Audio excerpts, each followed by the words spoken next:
Bonjour à toutes et tous. Soyez les bienvenus. Merci pour votre présence. Nous sommes très heureux de vous accueillir pour la 7e rencontre Handicap, Recherche et Citoyenneté. Nous avons le plaisir de vous recevoir dans cette très belle salle de la mairie du 18e arrondissement. Nous remercions l'équipe municipale pour son accueil chaleureux et de qualité.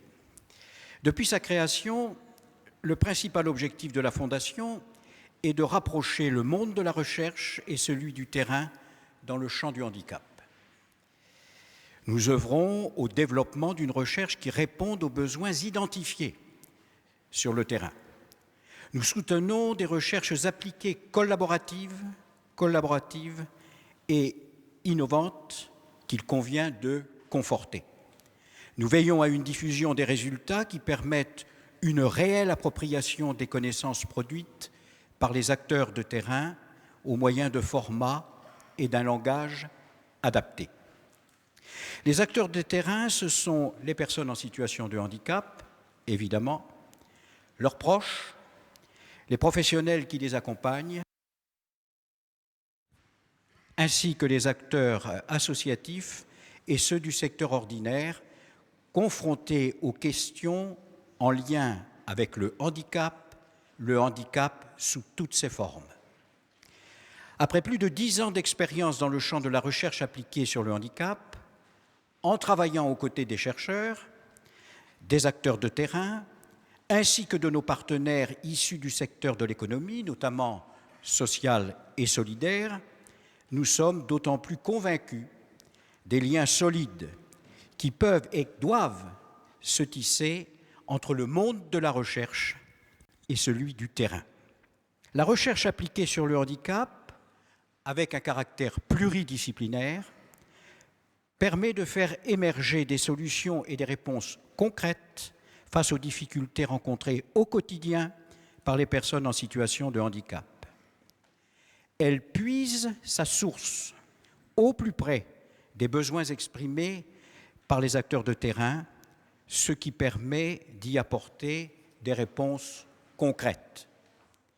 La recherche appliquée apporte aussi des éléments validés scientifiquement pour nourrir l'action politique. Toutes nos recherches ont pour objectif de renforcer l'accès aux droits des personnes en situation de handicap afin de leur assurer une pleine participation sociale. Je suis convaincu que vous partagez ces analyses et ces objectifs. Les rencontres que nous organisons chaque année sont l'occasion pour nous de vous présenter concrètement ce que la recherche, lorsqu'elle est menée avec et pour les acteurs de terrain, peut apporter. Le programme de la 7e rencontre Handicap, Recherche et Citoyenneté s'articule cette année autour de plusieurs thématiques qui seront abordées dans le cadre de 3 tables rondes. Tout d'abord, l'appropriation par les acteurs de terrain des connaissances issues de la recherche. Ensuite, la pratique d'activités physiques et sportives par les personnes handicapées, penser et rendre possible le sport pour toutes et tous. Vous comprendrez que c'est en lien avec les événements de cette année et en particulier les prochains Jeux paralympiques. Enfin, la participation des acteurs non académiques dans les processus de recherche au moyen d'expériences croisées dans différents champs thématiques. Ces tables rondes permettront un dialogue entre chercheurs et acteurs de terrain et accueilleront les équipes de plusieurs recherches soutenues par la FIRA. Je termine mon propos en adressant des remerciements à l'ensemble des partenaires qui apportent leur soutien à la totalité de nos activités et qui partagent nos convictions. Merci aux intervenants pour leur participation qui permettra de partager leurs expériences et leurs expertises sur les sujets divers que nous aborderons au cours de la soirée.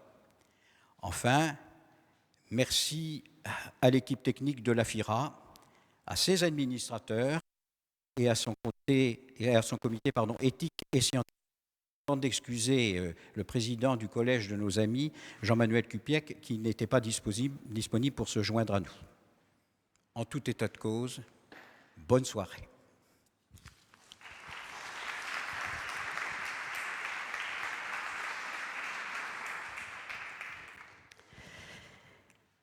Alors avant de démarrer la première table ronde, on m'a chargé de vous faire un petit zoom sur les résultats de recherche, des recherches qui ont été finalisées depuis la dernière rencontre. On faisait ça habituellement, régulièrement. Seulement là, comme je vous le disais tout à l'heure, la dernière rencontre de ce type-là a eu lieu en 2019. Du coup, j'ai 5 minutes pour vous présenter 21 recherches qui ont été finalisées depuis.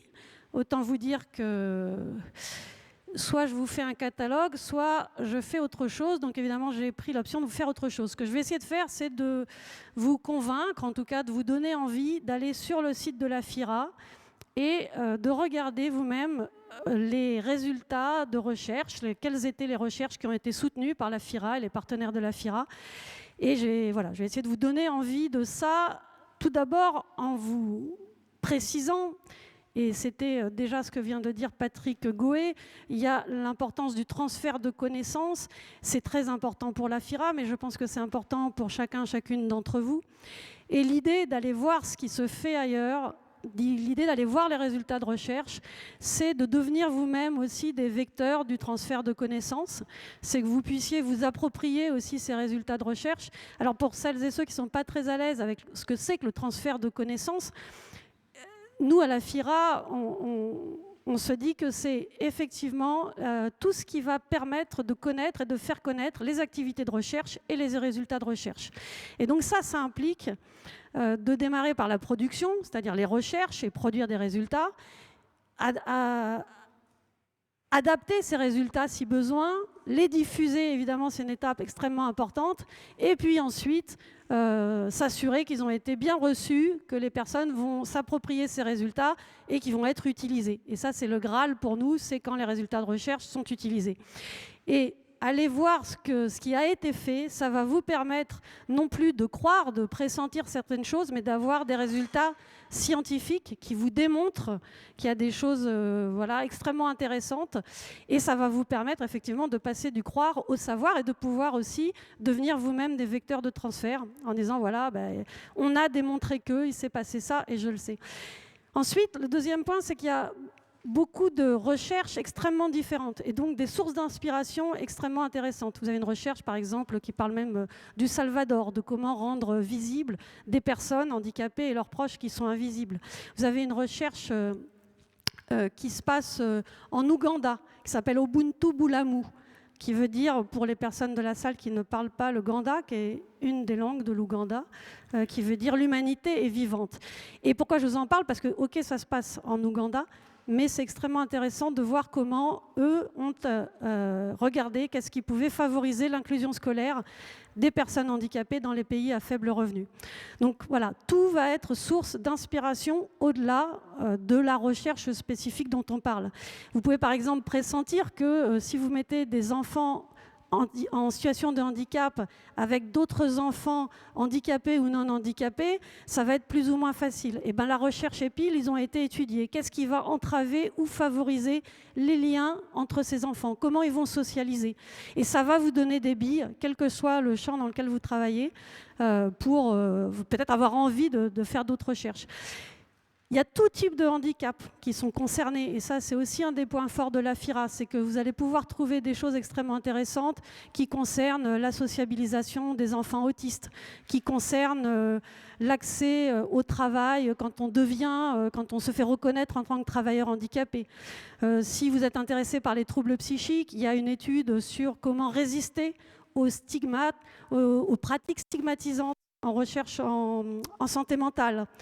Voilà, il y a vraiment une diversité d'handicaps, de sujets, de lieux qui est extrêmement enrichissante et qui est très inspirante. Pour les déficients visuels, par exemple, vous avez une recherche qui s'appelle AccessMan sur l'accessibilité des manuels scolaires numériques. et pour faire en sorte que le numérique soit effectivement un vecteur d'autonomie plus qu'un frein pour la scolarisation. Voilà, il y a, bon, la liste est longue, il y a une recherche sur le dépistage du cancer chez les personnes handicapées vieillissantes. Il y a une recherche qui a porté sur les personnes sans abri à Paris et pourquoi elles ne recourent pas comme il faudrait au dispositif d'aide d'urgence. Voilà, donc la liste est pas sans fin, j'aurais pu vous la faire, mais en tout cas, c'est juste pour vous donner une idée de la variété des recherches et de la variété du coup des supports d'application, c'est-à-dire des outils qui ont été produits dans le cadre de ces recherches. Et là encore, vous verrez, il y a des choses extrêmement diverses. Alors il y a des livrets, des guides, des synthèses, mais il y a aussi de la vidéo, de l'image, du son.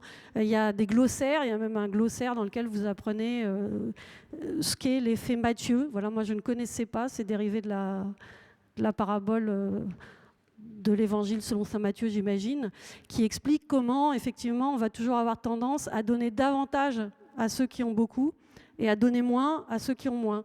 Alors dans le champ du handicap, et précisément dans le cadre de cette recherche, c'est extrêmement intéressant, mais ça peut vous intéresser, quel que soit, encore une fois, le champ dans lequel vous travaillez ou dans lequel vous évoluez.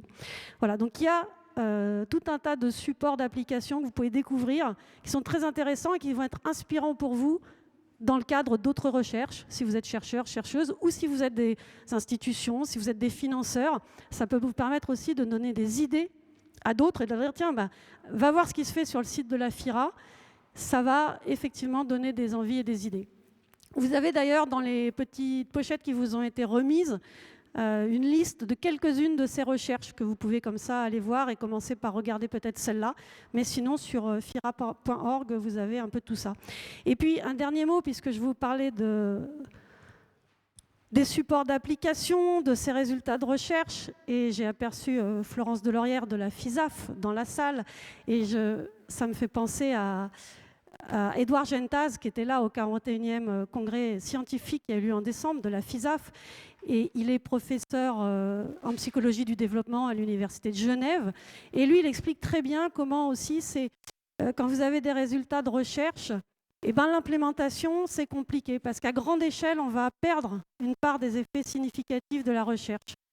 Du coup, pourquoi je vous dis ça? Pas pour dire « Ah oui, bon, alors ça ne sert à rien, parce que de toute façon, ça ne va pas marcher à grande échelle. » Pas du tout. Moi, je vois ça plutôt positivement, et vous le comprendrez aussi dans la table ronde qui suivra.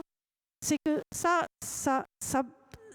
explique bien comment c'est une boucle, le transfert de connaissances, et comment, même quand on a ces résultats de recherche, on va continuer à les faire vivre. On va continuer à s'assurer que derrière, il peut y avoir une utilisation. Et il va falloir peut-être des fois adapter, il va falloir revenir vers les utilisateurs potentiels, voir quels sont les enjeux pour eux, voir pourquoi ils n'utilisent pas ou pourquoi ils utilisent. Et cette étape de l'implémentation, c'est vraiment quelque chose qui est au cœur de l'activité, d'une des activités de la FIRA. Et c'est là-dessus qu'on a aussi envie d'insister. Et on va insister sur ça, justement, durant cette première table ronde. Et pendant que je vais demander peut-être aux intervenantes de la première table ronde de venir prendre place, on va en profiter pour faire une petite place à Éléonore de la FIRA, qui va aussi vous dire un petit mot, c'était pas prévu, mais on s'est dit que c'était le bon moment. Elle va vous dire un petit mot de la troisième activité de la FIRA, qui est toute nouvelle, toute récente et que vous ne connaissez peut-être pas encore. Donc c'était l'occasion, on s'est dit là, pendant que les gens s'installent, de vous en dire un mot. Merci, bonsoir à tous. Donc effectivement, je prends 2 minutes pour vous parler de notre activité. Alors, toute nouvelle, ça fait 1 an et demi maintenant qu'on la développe, donc sur le transfert des innovations, qui s'inscrit bien sûr dans les missions également de la FIRA. Et l'idée, là, c'est on fait un petit pas de côté par rapport à ça, c'est dire dans le champ du handicap, très souvent, les innovations, les initiatives qui fonctionnent viennent du terrain. C'est des acteurs de terrain, c'est des familles avec des professionnels, avec les ressources du territoire qui ont trouvé une solution à un besoin prégnant, crucial, par exemple pour une famille où il y avait des difficultés. Et c'est ce qu'on peut appeler, des fois on parle de bricolage ou des innovations même de survie. Et elles ont des caractéristiques fortes, c'est des innovations qui, en général, correspondent parfaitement à un besoin et, en général, respectent les visées qu'on a tous d'autonomie et de participation sociale des personnes. Et donc, on s'est dit, mais ces innovations, ces initiatives terrain sont extrêmement importantes. Et la question, c'est... En général, elles restent sur un territoire donné, elles n'ont pas été créées avec une visée de déployer, une visée de grandeur, d'aller sur d'autres territoires. Et donc, comment on peut, une fois qu'on a identifié ces innovations terrain qui fonctionnent, les déployer sur plus de territoires pour qu'elles bénéficient à plus de personnes, pour qu'elles prennent vraiment de l'ampleur et un vrai impact pour les personnes handicapées. Donc voilà, ça c'est le sujet, on s'intéresse à ce sujet, ce qu'on appelle nous le transfert des innovations. On a fait tout un travail un peu d'identification pour périmétrer cette question, pour comprendre un état des lieux, que vous pouvez trouver sur le site également de la FIRA, donc c'est un rapport sur cette thématique transfert des innovations, qui maintenant nous permet de proposer une démarche pour accompagner les acteurs de terrain dans ce transfert des innovations. Et en parallèle, donc on propose cet accompagnement et on a des partenariats avec certains acteurs terrain pour effectivement réaliser ces transferts-là. C'est vraiment notre objectif, un objectif opérationnel. Et on s'aide également, on n'est pas FIRA pour rien, de la recherche pour essayer de bien comprendre cette méthodologie qu'on a proposée et la valider par des recherches, notamment en partenariat avec une équipe INSERM à Bordeaux, dirigée par Linda Cambon. Voilà, donc c'était un tout petit prémisse pour vous donner un petit peu envie d'en savoir plus. N'hésitez pas à venir me voir à la fin de ce colloque. Et puis l'année prochaine, je dévoile déjà une partie du programme de l'année prochaine. Il y aura une table ronde sur cette thématique. Voilà, une bonne suite.